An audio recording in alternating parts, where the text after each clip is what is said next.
Olá! São mais de 30 anos dedicados às pessoas com necessidades especiais. Eu tenho a honra de receber aqui no Lado a Lado hoje a presidente da Pai de Itu, Ana Carolina Botelho Pacheco. Bem-vinda, dona Ana Carolina. Muito obrigada, é um prazer estar aqui com você, Mirna. Prazer é meu em receber a primeira dama da Pai de Itu. Obrigada. Dona Ana, tantos anos dedicados aí às pessoas com necessidades especiais, às crianças da Pai. O que a levou a abraçar essa causa paiana? Divide com a gente essa história. Eu realmente, foi uma coisa que ocorreu, né, na minha vida, por conta de que uma amiga me convidou e eu me senti sensibilizada porque eu tive uma cunhada com síndrome de Down. E então isso me tocou, né? A minha sogra era uma pessoa muito dedicada, essa menina. Ela teve uma vida muito assim voltada para a reabilitação dessa garota. Ela inclusive foi por algum tempo aluna da nossa Pai, depois morou em São Paulo, frequentou escolas, conseguiu se alfabetizar. E eu vendo a dedicação da minha sogra, eu me senti assim uma maneira de retribuir a toda essa sociedade que procura amenizar a vida dos deficientes, né? E aí eu aceitei de fazer parte da diretoria missão da Pai, exatamente. Dona Ana, e como é que começou? Conta um pouquinho da história agora da Pai em Itu e da Pai no Brasil, esse movimento que, pelo que eu sei, surgiu na década de 60, né? Isso mesmo. E ele surgiu no Rio de Janeiro. O pai de um aluno excepcional, né, de um síndrome de Down, sentiu a necessidade de ter uma atuação melhor junto aos deficientes e, juntamente com outros pais, formar essa associação de pais e amigos dos excepcionais. Então foi a primeira no Rio de Janeiro, depois aqui no nosso estado Jundiaí, que é uma das mais antigas, e aí foram se sucedendo as outras, né? A de Itu está completando ano que vem 50 anos. 50 né? anos. Isso mesmo, em 2017. Nós estamos atualmente com 215 alunos. Nós começamos com um pequeno grupo, numa escola, que era uma escola convenção, uma professora muito dedicada, a professora Clélia Gagliardi, né? Ela era professora do convenção. E aí ela insistiu junto à direção da escola que deveria ser dada uma atenção especial porque já estavam aparecendo alunos com deficiência. E aí conseguiram um prédio que até depois se transformou na funerária de Itu, ficou funcionando ali algum tempo. O primeiro presidente foi o senhor Olavo, o professor Olavo Valente, né? Foi uma pessoa muito dedicada a Itu, ele teve várias iniciativas favoráveis ao município, né? Mas ele ficou um ano na presidência. Em seguida, a dona Carolina Moraes Macedo é que assumiu e ficou por 19 anos. E foi muito dedicada, porque naquela época ainda era um movimento muito pouco conhecido. E as pessoas tinham muita dificuldade em aceitar os filhos com deficiência, inclusive, né? Depois da dona Carolina, aí veio a Ana Carolina. Exatamente. Mais 19 anos como presidente. Aí eu continuei, já fazia parte da diretoria dela. Quando ela achou necessário se afastar, por já um pouco de motivos de saúde e tudo mais, ela me pediu, né, e a diretoria concordou que eu a substituísse. E foi assim um convite, como é que podia eu recusar diante do todo o trabalho que ela tinha se dedicado ao Pai. Aí eu comecei numa época ainda que as coisas ainda eram bem mais simples. Hoje, felizmente, a gente tem uma equipe já bem mais estruturada, equipamentos muito mais modernos. Então, nessa segunda fase, as coisas já estão mais suaves, né? Dona Ana, mas depois desses 19 anos, a senhora deu um respiro aí, né? A senhora se afastou um pouquinho? Aí eu me afastei da presidência, né? Foi eleito o senhor Armando Micai, que já era nosso companheiro na diretoria, porque é uma prática que, para ser eleito presidente, tem que já fazer parte da diretoria por algum tempo, né? Porque é uma pessoa que já tem uma experiência. Já está inteirado, né? Exatamente. Aí ele assumiu e com muita dedicação, ele justamente no final do meu período a gente conseguiu o terreno que foi doado por um cidadão de Itu, né? E esse terreno então, a partir desse período na presidência do senhor Armando, ele iniciou, né, contatos com vários elementos da sociedade, com poder público e conseguiu muitos colaboradores e o prédio teve início. Uma planta muito bonita, arrojada, né, e isso já fazem 8 anos. Mas agora finalmente ela está chegando ao seu fim, né? Então está ficando muito bom. Nós tivemos ontem ainda lá. Ele está abrigando, vai ser um prédio só voltado para a área de educação, ou seja, as salas de aulas e oficinas.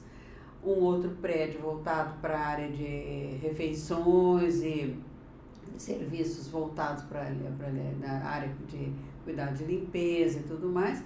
E uma só para a saúde, com piscina terapêutica, salas de atendimento, com todos os técnicos que nós temos, né?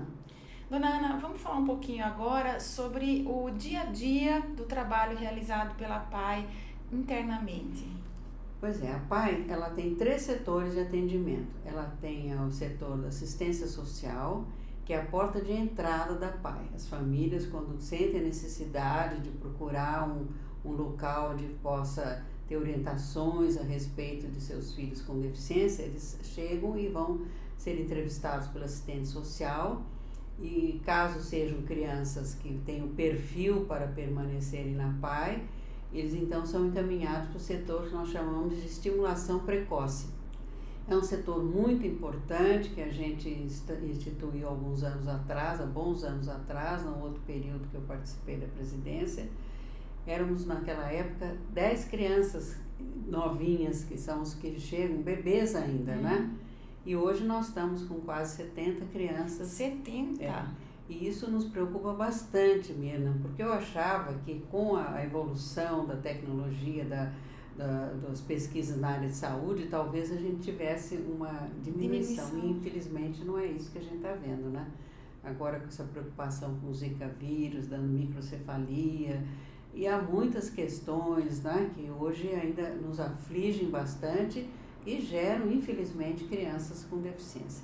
Então, esse setor, né, da saúde, ele tem um papel muito importante, porque as crianças sendo bem atendidas nessa primeira fase, eles podem evoluir para uma fase melhor, de mais rendimento, de mais integração na sociedade e tudo mais. E vão ter uma melhor inclusão depois na escola regular. E esse setor contamos com assistente social, psicólogo, fisioterapeuta, terapeuta ocupacional, né? São todos fonoaudiólogos, né? Então, essa equipe ela é muito voltada para a reabilitação, o desenvolvimento dessas crianças, né? Então, elas ficam nesse setor até 3 anos e 11 meses. Quando elas atingem essa idade, elas vão para uma salinha que é então o primeiro setor de educação propriamente dito. Seria uma pré-escola? Seria uma pré-escola. E a partir desse período eles vão para o que seria o equivalente à escola fundamental. Essa que recebeu o nome da dona Carolina Macedo. Então, logicamente que é um currículo adaptado, né? A Associação das APAES se empenha muito em desenvolver todo um trabalho pedagógico voltado para crianças com deficiência, né? Então eles passam por essa salinha inicial e depois vão para essas salas de maior desenvoltura. Alguns já vão sendo incluídos na rede pública, municipal, estadual e até algum outro, quem sabe, a rede particular. E hoje há essa questão da inclusão, né? É uma lei que veio há algum tempo, que é salutar de um lado, porque dá abertura, oportunidade para as famílias para terem seus filhos em escolas regulares, mas por outro ainda oferece dificuldades, porque essa adaptação à escola regular não é tão simples assim. As pessoas são dedicadas, mas às vezes não tem assim tanta desenvoltura para lidar com deficientes. E os nossos professores têm uma especialização de muito tempo, além do primeiro magistério, que lá como havia na época, pedagogia, e depois ainda tem horas e horas de especialização para trabalhar com deficiente, né? E dentro desse setor de educação, nós temos as oficinas terapêuticas, que é aqueles mais velhos que não foram integrados na rede normal, regular de educação, eles permanecem lá e nós os orientamos e trabalhamos para que eles façam parte dessas oficinas terapêuticas. Então, nós temos padaria, né? Nós temos artesanato, eles têm aulas de informática, né? E futuramente, no novo prédio, nós pretendemos desenvolver mais oficinas, como serigrafia, cerâmica, costura. Então, a gente tem mais possibilidades para frente, porque hoje em dia, os que foram incluídos, fazendo um parênteses aqui para a questão da inclusão, no mercado de trabalho. Nós preparamos também, porque há uma lei que as empresas deverão receber algumas pessoas com deficiência. E a gente tem tido a solicitação nesse sentido. Então, a gente encaminha para supermercado, para alguma lojas mesmo, hotel, nós temos uma que foi para um hotel, e alguns outros setores, né? Fábricas. Alguns não conseguem essa inclusão no mercado de trabalho. Alguns ficam na PAI.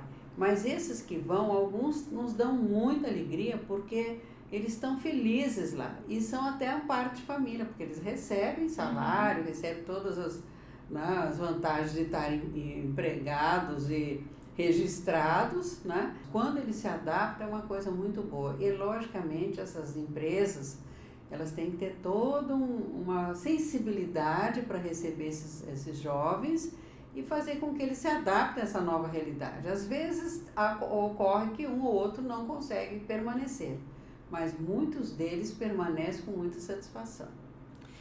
Dona Ana, e como é que a PAI se mantém? Esse é o ponto importante.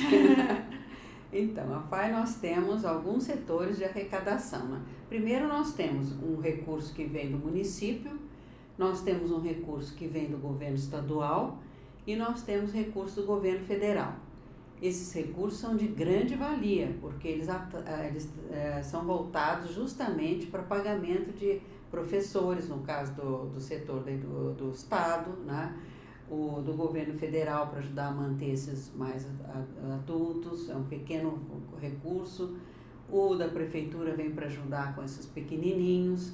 Agora, o problema é que nós estamos numa fase muito crítica e esses valores não são reajustados, eles permanecem há muito tempo no mesmo patamar. E, infelizmente, as despesas vão crescem só, né? Então, aí a grande importância da colaboração da comunidade.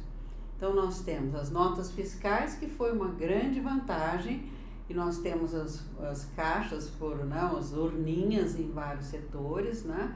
E arrecadamos essas notas fiscais e há pessoas dedicadas que vão lá para digitar essas notas fiscais e depois de um certo tempo... São voluntários. São voluntários. Nós temos também o setor de telemarketing. Há muitos anos nós instituímos em Itu, tivemos exemplo da PAI de Jundiaí, que já tinha estabelecido anteriormente, e isso tem dado um bom resultado também. Nessa crise, nós estamos sentindo um pouco, essa crise também está chegando por lá, né? Então as doações já estão sendo, a gente percebe que as pessoas estão com mais dificuldade para fazer as doações, mas de qualquer maneira ainda é muito significativo. Temos uma coisa que é praticamente a única PAI do Brasil que tem, que é uma lotérica. Uma lotérica. Isso é uma coisa inédita, né? Porque há muitos anos atrás houve uma preocupação de tentar arrecadar mais recursos de uma outra forma e nós fundamos uma lotérica. Ela fica lá no bairro Vila Nova de Itu, tem um bom movimento. A renda não é lá essas coisas, porque tudo hoje está difícil, né? Uma parte do arrecadado vai para a própria Caixa Econômica, mas, como eu digo, soma daqui, soma dali, soma dali, né? Então, telemarketing, lotérica, nota fiscal, além dos voluntários que colaboram como associados, que dão valor mensal, e também de algumas empresas solidárias, algumas há muitos anos, que dão valor mensal. Isso dá uma certa tranquilidade, não está sendo suficiente, por incrível que pareça, neste momento, diante da conjuntura nacional. Além dessas coisas que nós estamos contando, nós temos os eventos. Então, se a pessoa gosta de participar, nós vamos ter agora, na véspera do Dia das Mães, no dia 7, um almoço, né, festejando o Dia das Mães, que vai ser no Buffet Perina, na estrada de Porto Feliz. Muito gentilmente cedido pelo seu Perina, ele que está organizando esse almoço, então já é uma fonte de arrecadação. Pelo menos uma vez por ano a gente faz um evento como esse. Depois nós temos o Queijo e Vinho, que é uma festa muito tradicional, que começou com Dona Carolina Macedo. O primeiro que abriu espaço para isso foi o Ribeiro Pavani, lá em Itu. Então era uma festa que desde o princípio foi muito bem aceita. E a gente tem procurado manter essa tradição. Então já está marcado para 20 de agosto, porque é a Semana do Excepcional, vai ser esse evento do Queijo e Vinho. Depois temos uma rifa que a gente costuma fazer mais para o fim do ano, né? Então, esses eventos, quem não colabora de uma outra maneira, pode colaborar adquirindo os ingressos, comprando as rifas, né? Ou até temos um bazar de móveis e de objetos e de roupas e sapatos que funciona toda semana. O bazar funciona onde? Lá na própria PAI. Temos um espaçozinho para esse bazar. Temos o Clube de Mães, que é um trabalho bastante significativo. São voluntárias que se dedicam a trabalhar com artesanato.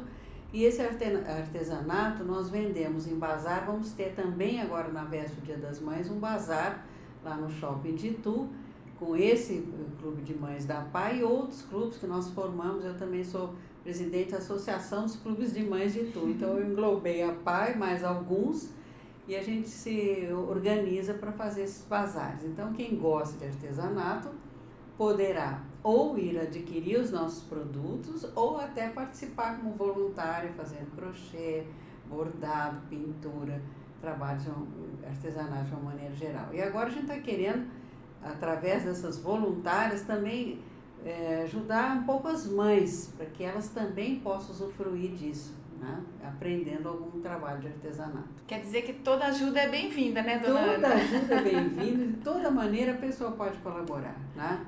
E aceitando o excepcional, não é mesmo? A gente participa de eventos, eles saem para a rua, eles agora vamos ter o desfile do Divino, que eles participam com a fanfarra, que eles gostam muito. Vamos ter aqui em Salto um festival de arte que participamos com outras APAES, né? Em setembro a gente costuma participar do desfile 7 de setembro. E de uma maneira geral a sociedade aceita e são muito assim sensibilizados. Eu acho que hoje já se venceu muitas barreiras, porque antigamente era muito mais difícil. Dona Ana, então se alguém quer ajudar a PAI, como é que pode entrar em contato? Nós temos o telefone, né, 4022-4604. Lá nós temos a Rosana, que por sinal é de Salto, uma ótima funcionária nossa, é a diretora. E temos o Rodrigo, que é o gerente geral da PAI, né? E então, através deles, temos a Marilena, que também é a primeira que atende o telefone, eles podem encaminhar a pessoa que deseja colaborar para aquele setor que ela se sentir mais habilitada, né? E temos o site da PAI também, onde a gente divulga todos os eventos, né? Nós estamos situados ali em frente à Faculdade de Filosofia, Ciências e Letras, a FAFITU, né? Rua Madre Maria Basília, até o fim do ano. Até o final do ano. Depois nós vamos ficar um pouco mais à distância, que é a Rua Daniel Hatt, que fica depois da Start. A caminho da Start, uma empresa muito colaboradora também para as entidades. Nós estamos um pouco acima da Start, né? Isso vai ser daqui a uns meses, né? Dona Ana, eu queria aqui agradecer assim, muito a sua presença aqui no Lado a Lado, e eu sei que tu também agradece muito toda essa dedicação sua e à causa paiana, e tu é muito agradecida, eu tenho certeza. Muito obrigada. Imagina, eu agradeço a oportunidade, né? A PAI realmente é algo que me sensibilizou desde o passado e até hoje eu tenho o maior gosto de participar de tudo isso, né? E de fazer um pouquinho. Eu acho que cada você com essa oportunidade de abrir as portas para as pessoas divulgarem seu trabalho também é muito importante mesmo, viu? Muito obrigada. Obrigada mais uma vez e obrigada a você a todos que acompanha aqui o Lado a Lado. Se você gosta, curta, comente, dê um like, divulgue para os seus amigos e a gente se vê no próximo. Beijo, até lá!